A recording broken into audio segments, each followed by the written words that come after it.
السلام علیکم ناظرین، پروگرام سمجھنا ضروری ہے کے ساتھ میں ہوں میاں محمد عثمان۔ آج میرے ساتھ جو مہمان اسٹوڈیو میں موجود ہیں وہ کسی تعارف کے محتاج نہیں ہیں، چونکہ ان کا تعلق جو ان کا آغاز تھا وہ تھا میوزک انڈسٹری سے، لیکن اب وہ سیاست میں بھی آ چکے ہیں۔ جی، میری مراد ہے جواد احمد صاحب سے۔ ویلکم ٹو دا شو سر۔ بہت شکریہ آپ کے بلانے کا۔ سر شکریہ۔ سر آج ہم بات کریں گے مختلف موضوعات کے اوپر۔ سب سے پہلے تو ہم کچھ سٹارٹ کرتے ہیں کہ آپ نے اپنے سیاست کا آغاز کہاں سے کیا، مطلب کیا وجہ بنی کہ آپ کو ایک میوزک سے وابستہ ایک شخص جو کہ میوزک سے ساری زندگی میوزک میں رہا اور اس کے بعد پھر ایک دم سے انیشیٹو چینج کیا اور آپ سیاست کی طرف آئے، اس کی کیا مین ریزن کیا تھی؟ عثمان، پاکستان میں نا جو بھی پولیٹیشین وغیرہ جتنے بھی ہیں ان کے علاوہ جو فنون لطیفہ سے لوگ ہیں اور جو سپورٹس سے لوگ ہیں وہی وہ لوگ ہیں جو پہچانے جاتے ہیں، جانے جاتے ہیں لوگوں کے اندر۔ ان میں ایک ایگزامپل تھی عمران خان کی کہ انہوں نے پہلے کرکٹ کھیلی، پھر ان کو لگا کہ مجھے لائم لائٹ سے نکل جاؤں گا میں تو کیا کروں، تو آخرکار انہوں نے پھر سیاست شروع کی اور پھر ہسپتال بھی بنایا، کالج بھی بنایا، جو بھی وہ بتاتے ہیں کہ میں نے یہ کیا پاکستان کے لیے۔ تو اس کے بعد پھر ان کو سیاست کا ہی سوچ کی تو سیاست کرنی شروع کر دی۔ تو لوگ سمجھتے ہیں کہ شاید تمام مشہور لوگ جو ہیں وہ ان کا یہی ایک پیٹرن ہوتا ہے۔ میری صورت میں ایسا نہیں ہے۔ میرے والدین پڑھاتے تھے پولیٹیکل سائنس، اور میں جب کالج میں تھا تو میں نے سوچ لیا تھا کہ یہ ملک جو ہے اس میں امیری غریبی کا مسئلہ ہے، اصل میں اس میں طبقاتی مسئلہ ہے۔ زیادہ تر لوگ غریب ہیں، بہت کم لوگ جو ہیں وہ امیر ہیں، جو بہت زیادہ امیر جن کو ہم کہتے ہیں 1%، 2% جو حکمران کلاس ہے۔ تو میں نے کالج میں یہ سمجھ لیا تھا اور میں اس وقت سے باغی ہوں اس پورے نظام سے۔ پھر جب یونیورسٹی میں گیا، انجینئرنگ یونیورسٹی لاہور میں، تو وہاں باقاعدہ پھر میں نے بائیں بازو کی سیاست کے ساتھ ان کے ساتھ منسلک ہوا، اور پھر میں نے یہ فیصلہ کیا کہ میں سیاست کروں گا۔ اس کے ساتھ مجھے ایک اور فیصلہ کرنا تھا کہ سیاست کرنے کے لیے، لوگوں میں جانے کے لیے میں کیا کروں، کیونکہ میں تو کوئی کسی پولیٹیکل فیملی سے تو نہیں تھا۔ میرے والدین پولیٹیکل سائنس کی سیاست پڑھاتے تو تھے، میرے والد صاحب گورنمنٹ کالج لاہور میں پڑھاتے تھے، والدہ لاہور کالج ویمن میں پڑھاتی تھی۔ دونوں یہ بڑے کالج تھے لڑکیوں کے اور لڑکوں کے پاکستان میں، لاہور میں سب سے بڑے کالجز تھے۔ تو یہ تو تھا میرے پاس ایک کہ چلیں سیاسیات کے اوپر تھوڑا بہت مجھے میری علم یا سمجھ بوجھ تھی، لیکن پولیٹیکل فیملی نہیں تھی میری۔ بالکل ٹھیک۔ مجھے پھر کرکٹ اور میوزک میں سے ایک کا انتخاب کرنا پڑا، کیونکہ میں دونوں کر رہا تھا۔ میں کرکٹ کا کیپٹن تھا یونیورسٹی کا، میں اپنے کلب کا بھی کیپٹن تھا، مزاق لائن کلب تھا ہمارا۔ پھر میں یونیورسٹی گرانٹس کمیشن کھیل گیا ہوا تھا، پاکستان یونیورسٹی سے ہوتی ہے، جس میں 16 لوگ سلیکٹ کرتے ہیں ساری یونیورسٹی سے۔ تو کلر تھا میرے پاس یونیورسٹی کا۔ تو ایک تو یہ تھا کہ میں کرکٹ کھیلتا رہتا، مجھے لگا کہ یہ بڑا مشکل کام ہو جائے گا میرے لیے۔ ساتھ ساتھ میں میوزک سوسائٹی کا پریزیڈنٹ بھی تھا اس وقت جب میں یوتھ لاہور میں تھا۔ تو میں نے سوچا کہ یہ جو کام ہے نا یہ مجھے آسان لگ رہا ہے، کیونکہ اگر میں یہ کرتا ہوں نا تو میرے سامنے میرے جیسے ہی لوگ سٹار بن گئے ہیں، جنید جمشید، جنون، پھر بہت سے اور لوگ۔ تو میں نے کہا مجھے بھی اتنا تو گانا آتا ہے جتنا ان کو آتا ہے۔ میں کوئی مہدی حسن تو نہیں تھا، لیکن وہ بھی مہدی حسن نہیں تھے، لیکن آخرکار وہ بھی سٹار بن چکے تھے۔ تو میں نے کہا یہ آسان کام ہے میرے لیے، مجھے گانا بھی آتا تھا، مجھے کچھ چیزیں بجانی، انسٹرومنٹس بھی بجانے آتے تھے۔ میں نے سوچ سمجھ کے اس میں قدم رکھا، اور میرا جو پہلا البم ہے وہ گواہی دیتا ہے اس بات کی کہ میں نے سیاست ہی کرنی تھی، کیونکہ میرا پہلا گانا جو تھا وہ طبقاتی موضوع پہ تھا، اللہ میرے دل کے اللہ میرے دل کے۔ اور پھر اس کے بعد میری جو البم تھی ساری، اس کے اندر سارے گانے جو تھے، پہلے 5 گانے وہ خدا کی حمدیں تھیں، اور ان حمدوں کے ساتھ میں نے عوام کے ساتھ جوڑا تھا اپنے آپ کو۔ اگر آپ میرے گانے دیکھیں، اللہ وے سونیا میرے ڈھول مائیا، اس کا ویڈیو آپ دیکھ لیں، وہ سائیکل پہ پھیر رہا ہوں اور جا رہا ہوں لوگوں کے اندر۔ پھر لائی میں اونچیاں نال یاری وے، پھر بھر دے جھولی میری مولا، پھر بول تجھے کیا چاہیے۔ پہلے 5 گانے کسی ایسے سنگر کے نہیں ہوتے جس نے صرف سنگنگ کرنی ہو، اس طرح کے گانے نہیں ہوتے، جس میں صوفیزم کا بھی ہلکا سا ٹچ ہے۔ ہاں جی، انقلابی۔ تو اس لیے میں سمجھتا ہوں کہ یہ ثبوت ہے اس بات کا کہ میں نے یہی کام کرنا تھا۔ جب میں مشہور ہو گیا، لوگوں کے اندر چلا گیا، پھر میں نے پہلے آرگنائزیشنز بنائی، تعلیم فار آل کے نام سے، تعلیم فار آل بنائی، رائز فار ایکوالٹی بنائی، پھر سب سے امپورٹنٹ جو تنظیم بنائی وہ تھی international youth and workers movement, Urdu میں ہم کہیں گے عالمی نوجوان اور محنت کش تحریک۔ وہاں سے پھر ہم نے پارٹی کی بنیاد ڈالنی شروع کی۔ ہم ٹریڈ یونین سے، اسٹوڈنٹ سے، پھر محنت کش تنظیمیں جتنی تھیں ان کے ساتھ، کسانوں کی تنظیمیں، عام لوگوں کے ساتھ بھی بات چیت وہ ہم نے شروع کی. پھر آہستہ آہستہ پارٹی کی طرف بڑھے. تو 2018 میں، پھر 2013 میں بتا دوں کہ مجھے عمران خان نے پارٹی میں آنے کے لیے کہا دعوت 2013 میں. اور 2013 میں حسن اقبال نے مجھے میرے گھر آ کے مجھے مسلم نون کے لیے کہا. اور پھر نظر گوندل کے بھائی ذوالفقار گوندل نے مجھے پیپلز پارٹی کی ٹکٹ کے لیے کہا. لیکن 2013 میں نے فیصلہ کیا ہوا تھا کہ چونکہ یہ تینوں پارٹیز بائیں بازو کی پارٹیز نہیں ہیں، مطلب یہ امیروں کی پارٹیز ہیں، یہ امیروں کو ہی اقتدار میں لے کے جاتی ہیں، پارلیمنٹ میں لے کے جاتی ہیں، ان کا عام لوگوں سے کوئی تعلق نہیں ہے. تو اگر تو یہ ایسی کوئی کریکٹر بن گیا کسی پارٹی کا تو چلا جاؤں گا، ادروائز اپنی ہی پارٹی بنائیں گے. تو پھر 2018 میں اپنی پارٹی بنائی. بالکل سر، جیسے کہ آپ نے بتایا کہ تنظیم سازی آپ شروع سے ان کے اندر انوالومنٹ آپ کی کافی حد تک رہی ہے، عالمی نوجوان محنت کش کے حوالے سے، اور آگے کسان یونین یہ وہ. تو تنظیم سازی آپ کی پولیٹیکل انفلوئنس جب آپ نے اس سینیریو میں آئے ہیں، اس کے بعد کچھ صحیح نظر نہیں آئی، جیسے کہ 2018 کا الیکشن ہمارے سامنے گزرا ہے. تنظیم سازی ہماری ابھی بھی بہت اچھی جا رہی ہے. ہم لاکھ کراس نہیں کیے لیکن ہزاروں میں ہم، اور ہمارے ساتھ جو لوگ ہیں وہ اسی نظریے پہ آ رہے ہیں کہ ہمیں عام لوگوں کو امپاور کرنا ہے، عام لوگوں کو پولیٹیکلی موبلائز کرنا ہے. وہ ہوں گے تو پھر آخرکار ہم الیکشن کی طرف بھی جائیں گے. اور ہماری پارٹی کراؤڈ فنڈنگ میں بنے گی، لوگ خود ہی اپنے آپ کو فنڈ کریں گے. ہم سینٹر کو نہیں کریں گے، اپنے علاقے میں اپنی مقامی تحریکوں کو کریں گے یا مقامی تنظیموں کو کریں گے. تو یہ ہمارا ایک پورا آپ سمجھیں کہ ایک بلو پرنٹ ہے اس پورے پارٹی کی تنظیم سازی کا، اسٹرکچر جس پہ آپ نے بیس کرنا ہے. جی یہ تو ہو ہی رہا ہے. لیکن اصل بات یہ ہے کہ اس ملک کے اندر ایک بڑی پرابلم ہے. لوگوں کے اندر نا ایک ذہنیت ان کی ایسی ہے کہ ان کو لگتا ہے کہ ہم غلام پیدا ہوئے ہیں اور غلام ہی مریں گے. اور غلام جب میں کہتا ہوں تو اس کا مطلب کیا ہوتا ہے کہ لوگوں کو کوئی فرق نہیں پڑتا مہنگائی جتنی مرضی ہو جائے، لوگوں کو فرق نہیں پڑتا غربت جتنی مرضی ہو جائے، لوگوں کو فرق نہیں پڑتا ان کے گھروں کے اندر سے خواتین جو ہیں وہ باہر جا کے جو مرضی پیشہ کرنا شروع کر دیں، ان کو فرق نہیں پڑتا. بہت ہی بے عزتی اور بے غیرتی والا ایک ماحول ہے پاکستان کے اندر اس وقت. لوگ اپنے حقوق کے لیے کھڑے نہیں ہونا چاہتے. لوگ چاہتے ہیں کہ ہمیں کسی طریقے سے بس 2 وقت کا کھانا مل جائے تو چلو زندہ تو ہے نا. ان کو یہ نہیں سمجھ آتی کہ ہماری تعلیم، صحت جو ہے اس کا دستور میں لکھا ہے پاکستان کے کہ ریاست نے آپ کو دینی ہے، ذمہ داری ہے اس کی. لیکن وہ نہیں لوگ لینا چاہتے. وہ کہتے ہیں جی کیا فرق پڑتا ہے. تو لوگ جانوروں کی طرح رہ رہے ہیں اور جانوروں کی طرح رہنے پہ بضد ہیں اور وہ تسلیم کرتے ہیں کہ ہم جانور ہیں. اب جانوروں کو جب آپ شعور دینے کی کوشش کرتے ہیں، اور میں بالکل صاف بات کر رہا ہوں، بے شک لوگ مجھے میری بات سن کے جتنا مرضی غصہ کھائیں، میں تو چاہتا ہوں کہ وہ غصہ کھائیں، میں تو چاہتا ہوں کہ ان کے اندر سے انسان باہر نکلے، کیڑے مکوڑے اور جانوروں کے اندر سے انسان نکلے باہر، اور اس کو کہے کہ میرے حقوق ہیں اس ریاست کے اوپر کوئی. تو جب آپ جانوروں کو یا کیڑوں مکوڑوں کو موبلائز کرنے کی کوشش کرتے ہیں نا، اور ایک نئی پارٹی کرتی ہے، اور وہ بھی پارٹی وہ والی کرتی ہے جو کہتی ہے کہ آپ نے ہی آرگنائز ہونا ہے بھائی، آپ نے ہی کچھ پارٹی بنانی ہے اور تاریخ میں ہوا ہے، آپ ان کو سمجھاتے ہیں. تو یہ سفر تھوڑا سا لمبا ہے. یہ لوگ صرف اس کو ہاتھ سیلوٹ کرتے ہیں جو ان کو لگتا ہے کہ یہ تو کوئی جگیردار ہے، کوئی سرمایہ دار ہے، کوئی امیر آدمی ہے، کوئی طاقتور آدمی ہے، کوئی بڑا چودھری ہے، کوئی بڑا میاں ہے، کوئی بڑا خان ہے، اپنے علاقے کا بڑی چیز ہے، ہم تو اس کو کسک نہیں سکتے. اور نہیں یار اس کے ساتھ ہی جھگڑا لینا مول.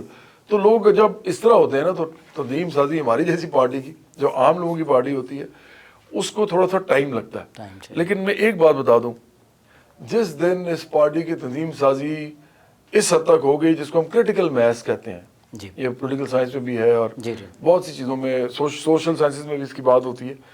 وہ کریٹیکل میس جب ہم اچیو کر گئے نا تو پھر یہ ایکسلریٹ کرے گا اور یہ ایکسپونینشلی پھر ایکسلریٹ کرے گا. آپ کے نزدیک کتنا ٹائم ابھی اس ٹارگٹ کو اچیو کرنے میں چاہیے؟ 2023 کا الیکشن جو ہے نا، 2023 یہ بہت ساری چیزیں ہمارے سامنے واضح کرے گا. کیونکہ ہم چاہتے یہ ہیں، اور میں چاہتا ہوں کہ آپ یہ اپنے چینل پہ جب یہ بات انٹرویو چلے تو اس کا جو پرومو ہے آپ اس پہ کاٹیں کہ ہم یہ چاہتے ہیں کہ برابری پارٹی 2023 کے انتخابات میں 850-900 جتنی بھی سیٹیں ہیں تمام پروونشل اسمبلیز کی اور نیشنل اسمبلی کی، ان سب میں اپنے نمائندے کھڑے کرے اور وہ نمائندے عام لوگوں سے ہوں اور وہ جم کے الیکشن لڑیں. اور ان تمام یہ جو ہمارے بڑے بڑے نام ہیں پاکستان کے جنہوں نے پاکستان کا بیڑا غرق کیا ہے، جو ہر پارٹی سے موجود ہیں، جو اس ملک کی ایلیٹ ہے, اشرافیہ ہے, جنہوں نے 1% 2% لوگوں نے قبضہ کیا ہوا ہے اس ملک کی اکانومی پہ, معیشت پہ, ہم چاہتے ہیں ان کے سامنے جا کے کھڑے ہوں اور دلیر طریقے سے ان سے لڑیں اور بالکل نہ ڈریں ان سے. تو یہ اگر ہم کر گئے 2023 میں, ہم 850 900 لوگ کھڑے کر گئے, تو پھر میں آپ کو بتاؤں عثمان کہ اس ملک میں ایک عام لوگوں کی 74 سال میں پہلی پارٹی برابری پارٹی پاکستان کو بڑھنے اور بننے سے کوئی نہیں روک سکے گا. بالکل ٹھیک. یہاں پہ ایک بریک کا وقت ہوا چاہتا ہے, ہم بریک کے بعد دوبارہ یہاں سے کنٹینیو کرتے ہیں.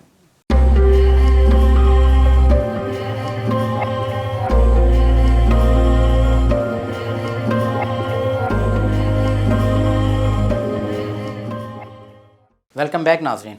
جواد صاحب, ایک بڑا موضوع جو زیر بحث آج تک سیاست میں رہا ہے کہ جس طرح آپ سٹرکچر کی بات کر رہے ہیں کہ آپ کراؤڈ سے ہی فنڈنگ کروائیں گے اور پارٹی کوئی فنڈ ویسے اپنے ڈائریکٹلی کینڈیڈیٹ کو نہیں کرے گی, تو اس طرح تو جماعت اسلامی بھی کرتی ہے اور آج تک آپ دیکھ لیں کتنی منظم جماعت, آج تک وہ بھی کبھی برسر اقتدار نہیں آ سکی.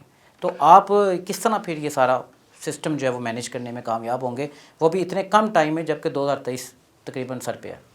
عثمان, اگر آپ ہسٹری پڑھیں نا دنیا کی, تو جن ملکوں میں مذہب کے اوپر جو جماعتیں بنتی ہیں اور وہ اقتدار میں آتی ہیں, ان ملکوں کی جو معاشرت ہوتی ہے نا, جس کو ہم سوسائٹی کہتے ہیں یا جس کو ہم سوسائٹی کی اٹھان کہتے ہیں, وہ تھوڑی سی فرق ہوتی ہے. اس میں زیادہ تر لوگ تھوڑے سے ڈاگمیٹک ہوتے ہیں, وہ ان کی طرز معاشرت سیکولر نہیں ہوتی. جب میں سیکولر طرز معاشرت کہتا ہوں تو اس کا مطلب یہ نہیں ہے کہ میں آئیڈیالوجیکلی سیکولر کہہ رہا ہوں. آئیڈیالوجیکلی پاکستان ایک مسلم اسٹیٹ ہے, اسلامک اسٹیٹ ہے.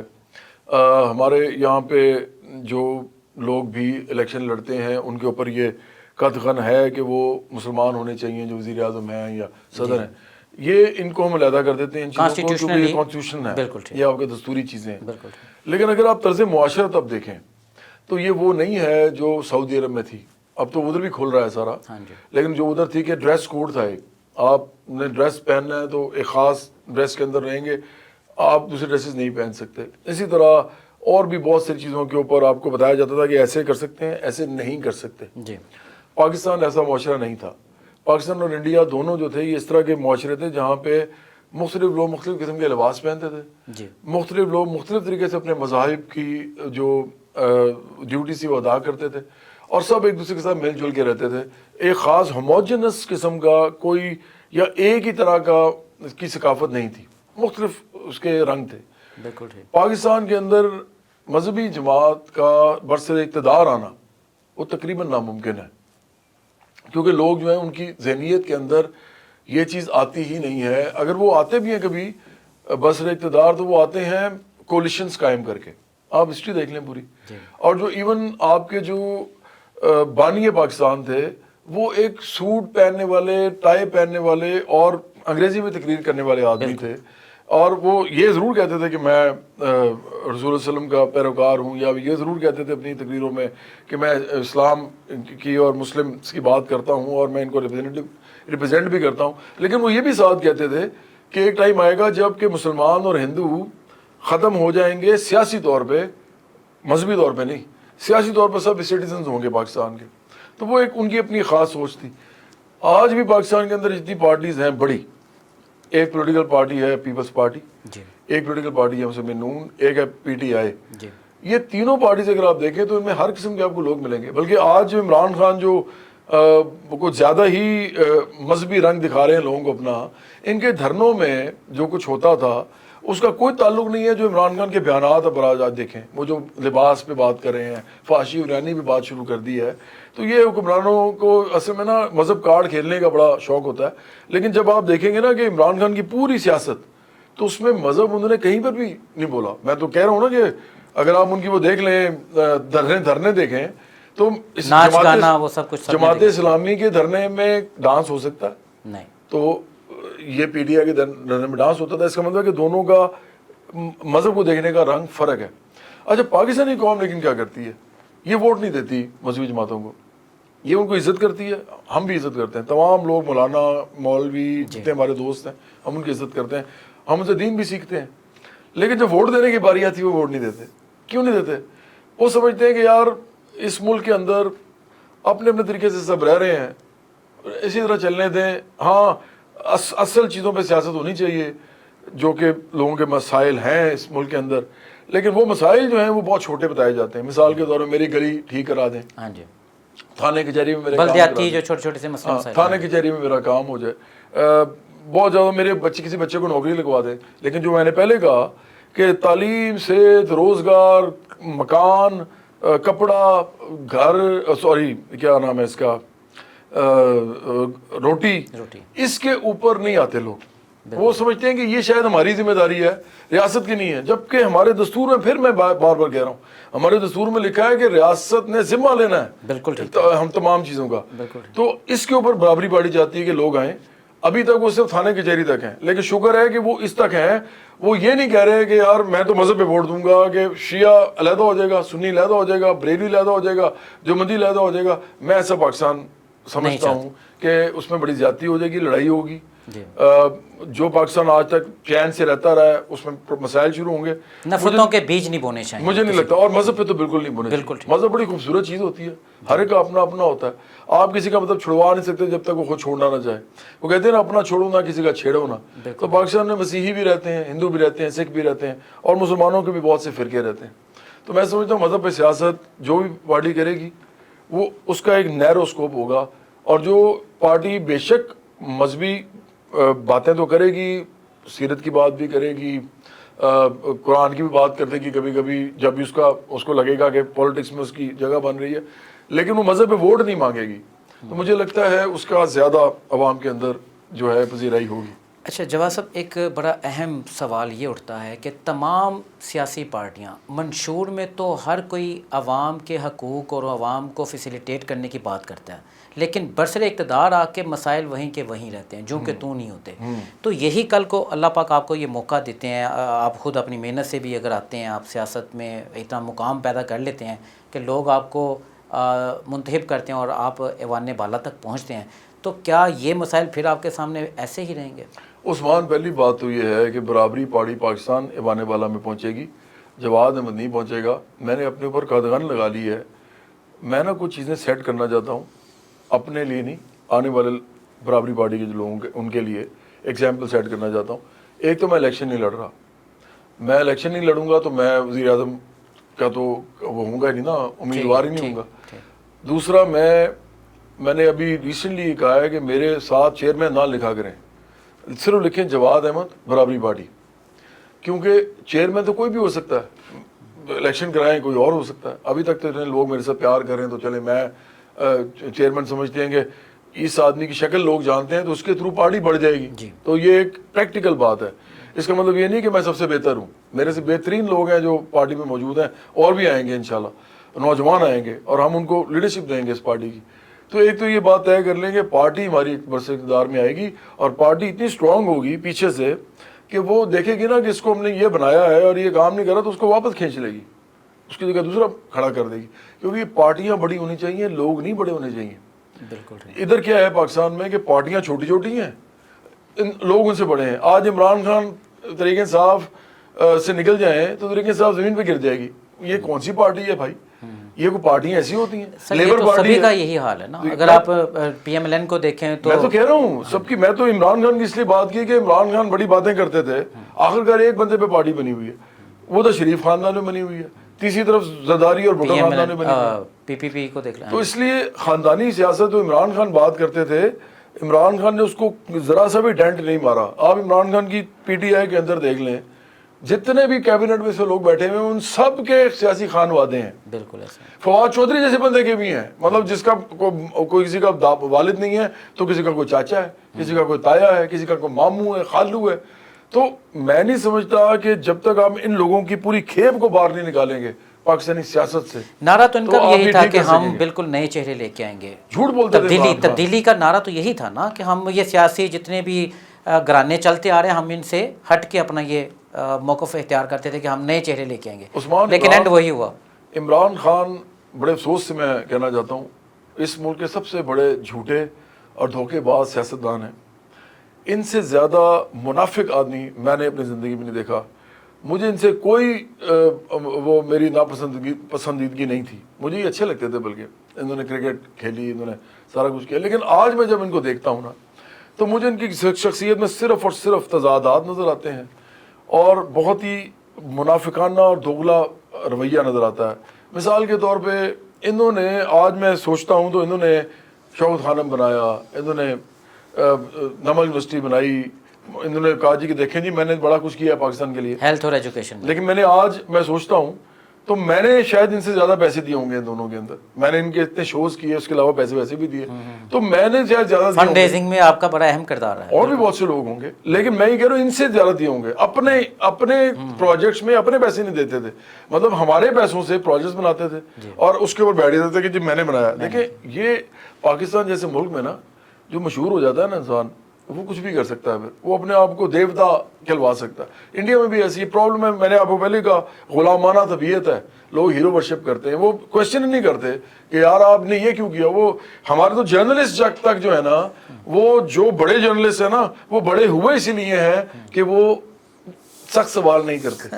آپ کو یہ بات تو ایسی آئی ہے اور بالکل آپ کو پتا ہے میں کیا کہہ رہا ہوں. جی بالکل صحیح. جو بھی جرنلسٹ بڑا ہے اس ملک کے اندر وہ بڑا ہوا اس طرح ہے کہ وہ کسی نہ کسی پارٹی کو ڈیفینڈ کرتا ہے یا کسی ادارے کو ڈیفینڈ کرتا ہے, اور وہ اس ایک جس کو کہتے ہیں نا ایک پلینگ فیلڈ ایسی ہوتی ہے جہاں وہ نہیں انٹر ہوتا, اس وجہ سے وہ بڑا ہوتا ہے اور وہ سوال نہیں کرتا, اور وہ والے سوال نہیں کرتا جو سخت سوالات ہیں. تو عمران خان سے کسی نے یہ سوال نہیں کیا آج تک کہ 14 جدادیں ہیں آپ کی, 14 ان میں سے 3 بڑے گھر ہیں. ایک 300 کنال 5 مرلے کا گھر ہے جہاں یہ رہتے ہیں, اربوں روپے کی پراپرٹی ہے. دوسرا اربوں روپے کی پراپرٹی ایک اور ہے جو کہ لاہور میں ہے, 7 کنال 8 مرلے کی, انہوں نے یہاں رکھی ہوئی ہے عثمان پارک میں. تیسرا ان کا گھر ہے جو کہ انہوں نے اسلام آباد میں خریدا ہوا ہے, اور 11 پراپرٹیز اس کے علاوہ اور ان میں زرعی زمینیں بھی ہیں. میرا ایک بڑا سمپل سا سوال ہے, عمران خان اتنی باتیں کرتے ہیں میرا خدا پہ بڑا ایمان ہے, جیسے میرا نہیں ہے عثمان کا نہیں ہے, سب کا ہے بھائی. آپ کیوں ہر وقت بولتے رہتے ہیں؟ آپ کام کریں نا, اپنے خدا کی ایمان کو آپ ہر وقت ہمیں بتاتے رہتے ہیں. یہ مذہب کارڈ ہے. لیکن عمران خان نے اپنی پراپرٹیاں ساتھ لے کے جانی ہیں. مجھے بتائیں, وہ ایک گھر میں رہ لو یار, میں کہتا ہوں 2 کنال میں رہ لو. اگر 2 کنال بھی چھوٹا پڑتا ہے, آپ نے کوئی بھاگنا تو 4 کنال میں رہ لو. تو آپ 300 کنال 5 مرلے میں رہتے ہیں, آپ بادشاہ ہیں اور بادشاہوں کے تو ہم خلاف ہیں. برابری پارٹی بادشاہ کے خلاف ہے. ہم نہیں مانتے اس طرح کے لوگوں کو جو اس ملک کے اندر اتنے بڑے گھروں میں رہتے ہیں. اور بھائی آپ نے کیا کرنا ہے عام آدمی کا, آپ کر ہی نہیں سکتے عام آدمی کے لیے کچھ. تو عمران خان کی منافقت آپ دیکھیں کہ جو پیسہ ان کے پاس ہے وہ کبھی چیریٹی میں نہیں دیا, وہ اپنے پاس رکھا ہوا ہے, اور اب ہمارے پیسوں سے بنا کے بڑے بڑے اسی کے اوپر سیاست کر رہے ہیں اور نوجوانوں کو بیوقوف بنا رہے ہیں. دوسری چیز کہ عمران خان کی, میں صرف اتنی ہی بات کروں گا, زیادہ نہیں کروں گا. عمران خان کی اپنی ذاتی نجی اور وہ کہتے ہیں نا خانگی, وہ زندگی آپ دیکھیں جو انہوں نے گزاری ہے, اور ان کی اب آج کل آپ باتیں سنیں. میں کہتا ہوں کسی انسان میں شرم ہی آ جاتی تھوڑی بہت, وہ بھی شرم ہی کر لیتا ہے کہ یار میں کیا کر رہا ہوں. اور یہ ابھی نہیں ہوا, یہ لوگ مجھے کہتے ہیں انسان ٹھیک بھی تو ہو جاتا ہے. اور بھائی ٹھیک ہو جانے کا مطلب یہ ہے کہ پھر آپ ٹھیک ہو جائیں نا.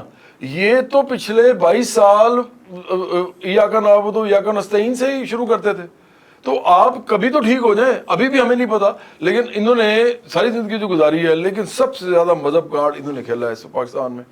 اس وقت اس ملک کے اندر لوگوں کو, چونکہ یہ ان کے مسائل پہ نہیں کچھ کر پا رہے, حل نہیں دے رہے لوگوں کو, تو اب ہی کیا کر رہے ہیں, کسی نے نہیں کیا, نہ نواز شریف نے کیا, نہ اسد زرداری نے کیا, نہ بینظیر بھٹو نے کیا, اس حد تک نہیں کیا کہ ہر وقت یہ لوگوں کو مذہبی باتیں کر کر کے اپنا ٹائم گزار رہے ہیں, اور لوگوں کو ان مسائل میں الجھا رہے ہیں جس میں بار بار کہہ رہا ہوں کہ پاکستان ایک بڑا خوبصورت ملک ہے, اس کو ایسے ہی رہنے دیں بھائی. آپ ان کو اس میں الجھا. میں تو اب دیکھ رہا ہوں کہ شوبز جو ہے اس وہ افیکٹ ہو رہا ہے. اب لوگ اس پہ بھی کوشچن کر رہے ہیں کہ یہ ایکٹریسیں کیوں ایسے کرتی ہیں, یہ سنگر کیوں ایسے کیوں کرتے ہیں, یہ ایسے. اب بھائی آپ جب اس طرح, اب ریسنٹلی ہمارے ہی ایک فیلڈ کا بندہ, اس نے آ کے کہہ دیا تھی کہ پتہ نہیں ماؤں کو یہ. اور بھائی آپ پہلے یہ دیکھیں, آپ اپنا فیلڈ دیکھیں. آپ کے فیلڈ میں ایک لبرٹی ہوتی ہے, آرٹسٹک لبرٹی جس کو کہتے ہیں, وہ آپ کو چاہیے ہوتی ہے کام کرنے کے لیے شوبز کے اندر. بھئی آپ نے ایک برے آدمی کو اسکرین پہ دکھانا ہے تو آپ کو برا آدمی جب دکھائیں گے تو برائی بھی دکھائیں گے نا, کیونکہ اور یہ پوری دنیا میں ہے کہ آپ جب فلم میں, ڈرامہ میں, موسیقی میں, جب آپ ویژولس میں جاتے ہیں تو آپ یہ چیزیں کر سکتے ہیں. اسی لیے پوری سوسائٹی اس کو لبرٹی دیتی بھی ایسے لوگوں کو. ہاں یار یہ کیونکہ بھائی اس نے دکھانا تو ہے نا کہ برا عورت برا آدمی, تو اس نے اس کو ڈپیکٹ بھی کرنا ہے اسکرین کے اوپر, تو یہ ان کو لبرٹی ملتی ہے. یہ جو لوگ یہ کام کرتے ہیں اب وہ لوگ جج کرنا شروع ہو گئے, کوئی آپ ایسے کیوں کر رہے ہیں. جب آپ انگلی اٹھاتے ہیں نا ایسے کسی کی طرف تو یاد رکھیں 4 انگلیاں آپ کی طرف اٹھی ہوتی.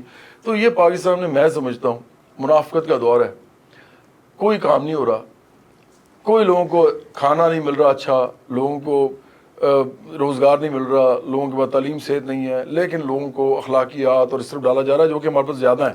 میں سمجھتا ہوں آخری بات میں آپ کو بتاؤں, عام پاکستانی, بالکل عام پاکستانی, عمران خان, نواز شریف اور اسد زرداری, ان تینوں سے زیادہ ایماندار ہے, مخلص ہے, اور وہ دوغلا نہیں ہے, منافق نہیں ہے. وہ ایک تھوڑی بہت چھوٹی موٹی کانٹرڈکشنز ہوتی ہیں, تضادات ورگ میں ہوتے ہیں, یہ نہیں ہے. یہ رشوت نہیں دیتے, یہ سفارشیں نہیں کراتے, یہ کرپشن نہیں کرتے. بھائی کرپشن کریں گے کتنی کو کرپشن, تو آپ یہ نہ کہیں کہ میں کرپٹ نہیں ہوں. اس ملک کی مڈل کلاس میں 80% لوگ ایسے سفید پوسٹ جن کو ہم کہتے ہیں وہ کرپٹ نہیں ہیں, اور وہ اسی لیے امیر نہیں بنے کیونکہ وہ کرپٹ نہیں تھے. تو اس ملک کے اندر بھائی کروڑوں لوگ ہیں جو عمران خان سے زیادہ ایماندار ہیں, اور زرداری سے اور آصف زرداری سے اور نواز شریف سے. جی سر, آپ سے بریک کے بعد میں آپ سے یہ سوال پوچھوں گا کہ پھر اگر جس طرح آپ نے منافق, جھوٹا, اور جیسے کہ قوم نے بھی کافی چیزیں دیکھی ہیں کہ جو پلٹ کے واپس آئی ہیں, جو وہ خود کہتے رہے ہیں برسر اقتدار آنے سے پہلے, اور آج برسر اقتدار آنے کے بعد انہوں نے ان تمام باتوں کو اپنے سے دور ہی رکھا. ہم یہ پوچھیں گے کہ پھر صادق و امین کا لقب جو ہے وہ کن کے لیے جو ہے نا وہ منسوب ہو سکتا ہے؟ یہ آپ پوچھ سکتے ہیں, کیونکہ بھائی میں کہہ رہا ہوں نا کہ آپ وہ جرنلسٹ ہیں جو سخت سوال پوچھ سکتے ہیں. یہاں پہ تو اس طرح کا سوال ہی کوئی نہیں پوچھتا آج کل. ٹھیک ہے ناظرین, یہاں پہ ہم ایک وقفہ لیتے ہیں, وقفے کے بعد دوبارہ حاضر ہوتے ہیں. شکریہ.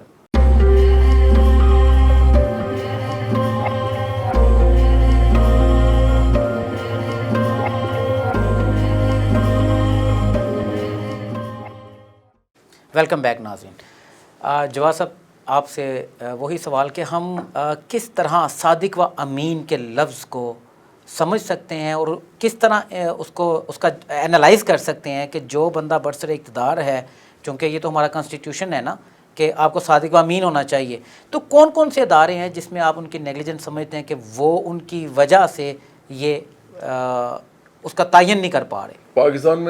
پاکستان کی تباہی اور بربادی کے اندر سارے ادارے شامل ہیں, اور ان سب نے ایک دوسرے کو پروٹیکٹ کیا ہے, ایک دوسرے کو آج بھی پروٹیکٹ کر رہے ہیں.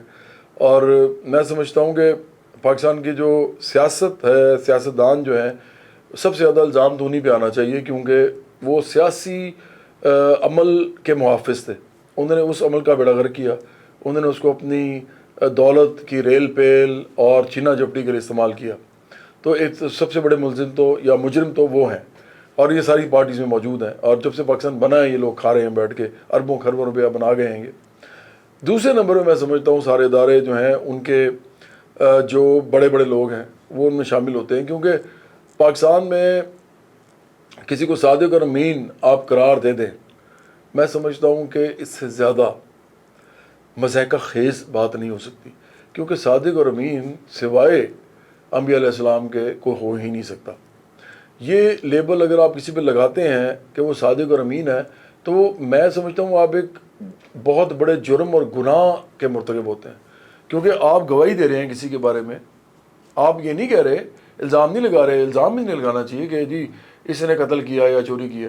بھائی اگر آپ الزام لگا رہے تو شاید تھوڑا بہت ثبوت بھی ہو آپ کے پاس, لیکن اس بات کا ثبوت نہیں ہو سکتا کہ یہ پکا صادق اور امین ہے. آپ دے ہی نہیں سکتے, کیونکہ کسی کو اپنے اگلے لمحے کا پتہ نہیں ہوتا. کسی انسان کو, کسی مرد اور عورت کو, بچے کو دنیا میں جب تک وہ زندہ ہے اپنے اگلے لمحے کا خود پتہ نہیں ہے کہ وہ کیا ایکٹ کرے گا, اور وہ کہاں بکے گا, کہاں جھکے گا, کہاں پہ گرے گا, اس کو نہیں معلوم. تو آپ گواہی دے رہے ہیں, اپنے بارے میں نہیں دے سکتے گواہی, آپ کسی اور کے بارے میں گواہی دے رہے ہیں کہ یہ صادق اور امین ہے. میں سمجھتا ہوں کہ اس سے بڑا مذاق پاکستان میں نہیں ہوا کبھی. اور عمران خان کو جو یہ لقب دیا گیا ہے, عمران خان کی میں پھر کہوں گا, میں ذاتی زندگی میں نہیں جانا چاہتا عمران خان پہ, حالانکہ دل کرتا جائیں کیونکہ یہ خود ذاتی زندگیوں میں گھس رہے ہیں پاکستانیوں کی, لیکن چلیں میں نہیں جانا چاہتا. لیکن میں اتنا جملہ ضرور کہوں گا کہ صادق اور امین تو ان کے بہت سے شخصیت کے اور ان کی ذات کے اور ان کی زندگی کے پہلو ہیں کہ جن کے اوپر اگر وہ سامنے لے آئے جائیں اور ان پہ کیسز چلیں تو یہ صادق اور امین ایک سیکنڈ میں ان کا یہ ختم ہو جائے, کیونکہ انہوں نے جو کوئی لکھوایا ہوا ہے اپنے الیکشن کے گوشواروں میں، وہ صاف پتہ لگ جائے کہ یہ غلط تھا. تو یہ صادق اور امین، میں تو کسی پہ الزام نہیں لگا رہا نا، میں تو نہیں کہتا کہ عمران خان کو اس بات پہ سزا دیں، خدا کا معاملہ ہے آپ کا. لیکن جب آپ لوگوں کی زندگیوں میں گھسیں گے، آپ لوگوں کے بلباسوں میں بات شروع کر دیں گے، پھر لوگ آپ کو بھی دیکھیں گے. تو میں سمجھتا ہوں کہ صادق اور امین سوائے انبیاء علیہ السلام کے کوئی نہیں ہو سکتے. اور تاریخ میں تو جن کے اوپر باقاعدہ لقب لگا ہے وہ رسول اللہ صلی اللہ علیہ وسلم تھے، ان کے ساتھ کوئی عشر اشیر بھی نہیں ہے، کوئی ثانی بھی نہیں ہے. تو میں نہیں سمجھتا کہ یہ کرنا چاہیے تھا.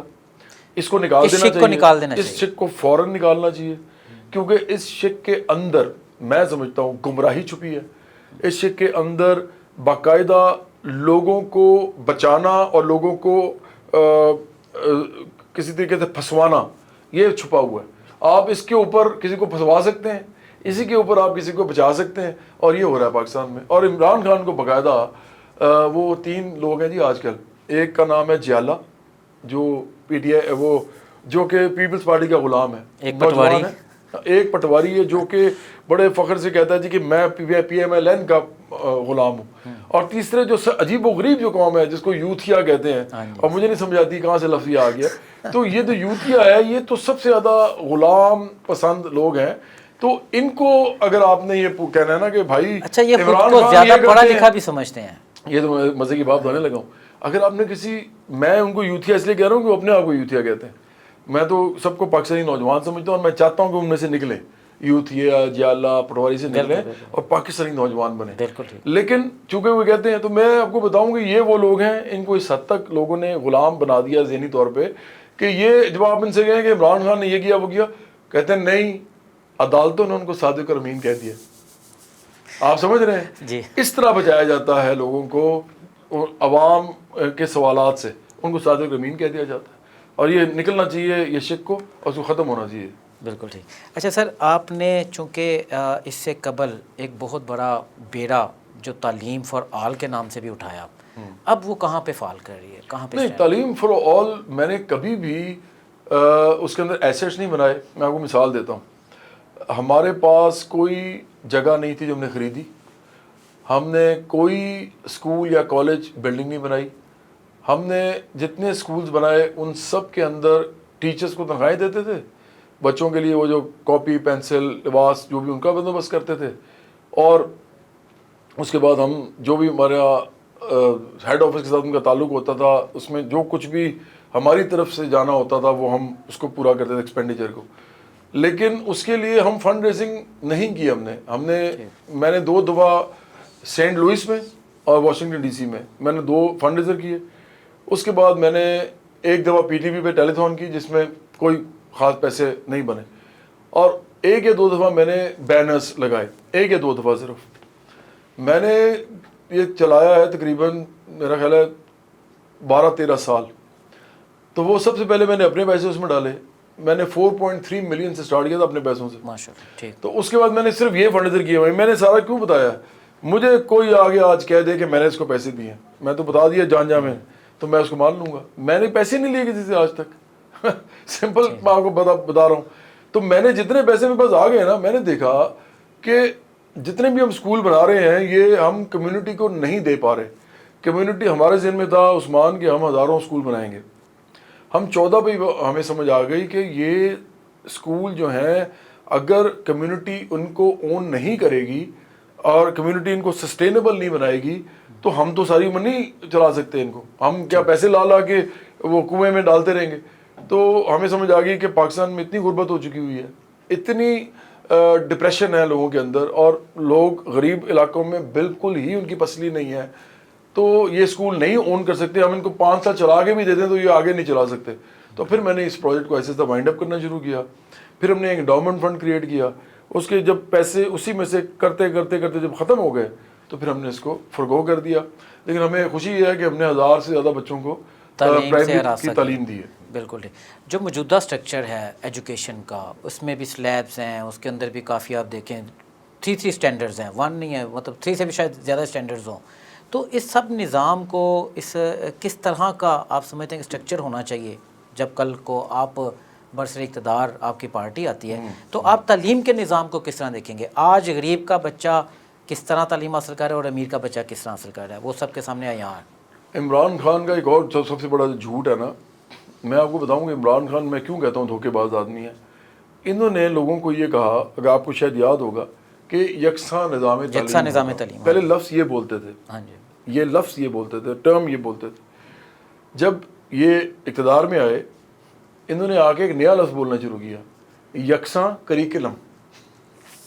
اب کریکلم، سلیبس اور یکساں نظام تعلیم، زمین آسمان کا فرق ہے، ایک دریا کے دو کنارے۔ ہاں، مطلب آپ نے کریکلم دے دیا ایک بیچارہ غریب سا ٹیچر جس نے اس لیے ٹیچنگ پروفیشن کو اپنایا ہے کہ اس کو اور کچھ نہیں ملا۔ میں یہ نہیں کہتا وہ نہ اپنائے، وہ بالکل اپنائے اور دل سے پڑھانے کی بھی کوشش کرے، لیکن چونکہ اس نے کورسز نہیں کیے ہوئے، کیونکہ اس نے ٹیچنگ کی بی ایڈ نہیں کیا، یا اس نے ٹیچر کے اندر کیا بھی ہے تو وہ اتنا قابل نہیں تھا جتنا قابل ایک ٹیچر کو جب آپ اچھا معاوضہ دیکھ کے ٹیچر بناتے ہیں تو وہ پھر دل سے کام کرتا ہے۔ گھر میں اس کے بچے پڑھ رہے ہوتے ہیں، علاج کے پیسے ہوتے ہیں، گھر بھی ہوتا ہے، کرایہ بھی دے سکتا ہے، تو وہ پڑھاتا بھی اچھے طریقے سے۔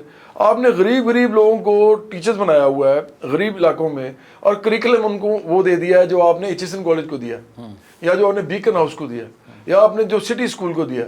تو کیا آپ کو لگتا ہے کہ ادھر سے جو بچہ پڑھ کے نکلے گا اور ادھر سے جو بچہ پڑھ کے نکلے گا ان دونوں کو ایک جیسی جاب ملے گی؟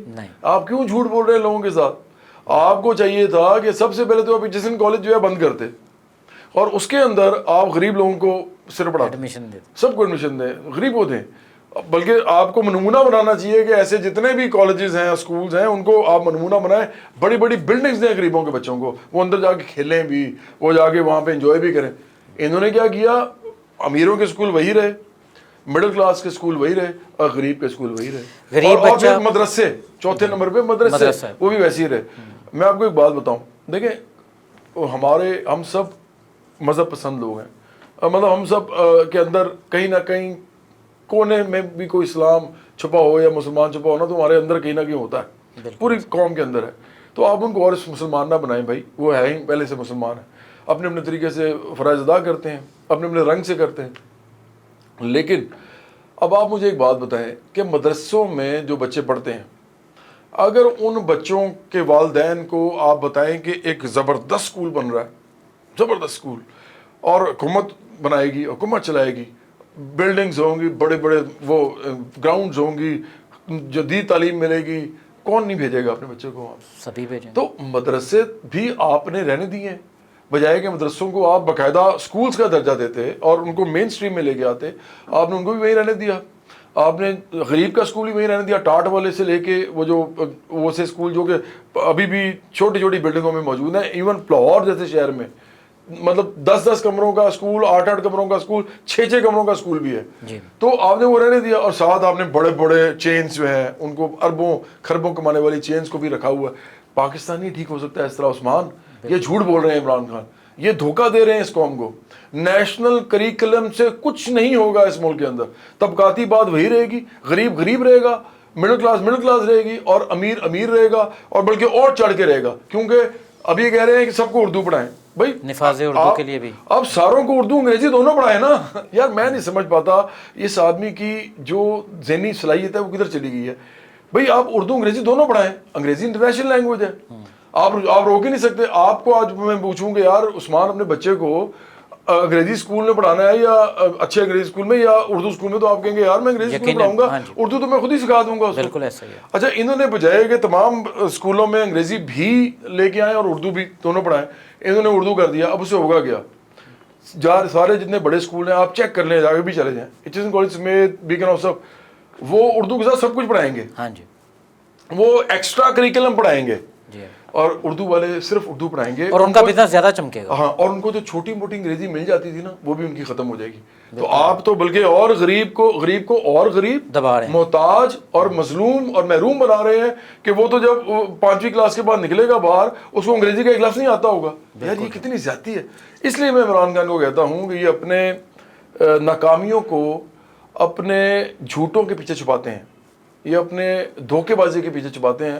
ایک انسان جو کہ وزیر اعظم ہو اس کو یہ زیب نہیں دیتا، ایک غریب ملک کا وزیر اعظم کو تو بالکل زیب نہیں دیتا۔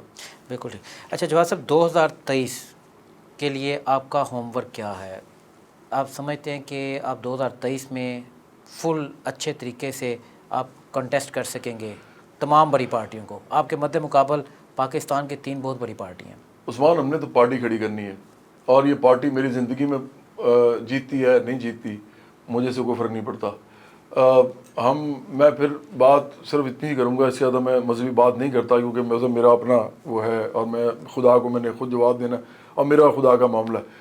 لیکن میں سمجھتا ہوں کہ انبیاء علیہ السلام جو تھے، انہوں نے بھی، بڑے بڑے انقلابیوں نے بھی صرف صحیح کی ہے، کوشش کی ہے، انہوں نے گول سیٹ کیے، لیکن گول کی طرف جاتے ہوئے اپنا راستہ نہیں بدلا، چلتے رہے اسی طرح، نہیں ہوا نہیں ہوا، ہو گیا تو ہو گیا، تو انہوں نے چھوڑ دیا تقدیر پہ یا چھوڑ دیا نیچر پہ۔ اب میں سمجھتا ہوں کہ برابری پارٹی اگر اس نظریے کو لے کے چل رہی ہے کہ جیسے انگلینڈ میں لیبر پارٹی ہے، جس کا نام ہی لیبر پارٹی ہے، جو کہ ریپرزینٹ کرتی ہے انگلینڈ میں عام لوگوں کو، اور اس کے وزیر اعظم بنتے ہیں، ٹونی بلیئر بھی ان کا وزیر اعظم تھا۔ تو اگر ایک ایسی پارٹی آپ نے بنانی ہے تو اس کو ٹائم لگے گا، کتنا ٹائم لگے گا یہ ہمیں 2023 میں پتہ لگے گا، لیکن ہمیں اس سے کوئی فرق نہیں پڑتا، ہم سارے جیت جائیں سیٹیں یا ساری ہار جائیں، یا کچھ جیت جائیں کچھ ہار جائیں، ہمیں اس سے فرق نہیں پڑتا۔ ہمیں فرق اس سے پڑتا ہے کہ جو بھی رزلٹ نکلے، پارٹی کی اٹھان تیز ہو اس کے بعد، اور پارٹی اپنے نظریے اپنے مشن میں اور زیادہ جو ہے ثابت قدمی سے آگے چلے، ہمارے لوگ جو ہیں ان کو لگے کہ ہم کھڑے ہوئے ہیں، غریب محنت کش مزدور کسان مڈل کلاس کھڑی ہوئی ہے ان لوگوں کے سامنے، اور طبقاتی بنیاد پہ کہہ کے کہ ہم عام لوگ ہیں، تمہارے سامنے الیکشن لڑ رہے ہیں، تو کھڑی ہوئی ہے اور کہہ رہی ہے کہ جب ہم الیکشن لڑیں گے اور ڈرے بغیر لڑیں گے، دلیری کے ساتھ۔ اگر یہ کر جاتے ہیں تو میرا خیال ہے کہ یہ پارٹی جو ہے یہ بڑی تیزی سے آگے بڑھے گی۔ بہت شکریہ۔ جی ناظرین، آج آپ نے جواد احمد صاحب کی تمام باتوں کا جائزہ لیا، اور آپ نے دیکھا کہ ان کی سوچ عوام کے لیے کس طرح ہے۔ اب عوام کو بھی سمجھنا ضروری ہے کہ آج کے بعد آپ نے اپنے ووٹ کا استعمال کس طرح کرنا ہے اور کن نمائندوں کو منتخب کرنا ہے۔ بہت شکریہ، اللہ حافظ۔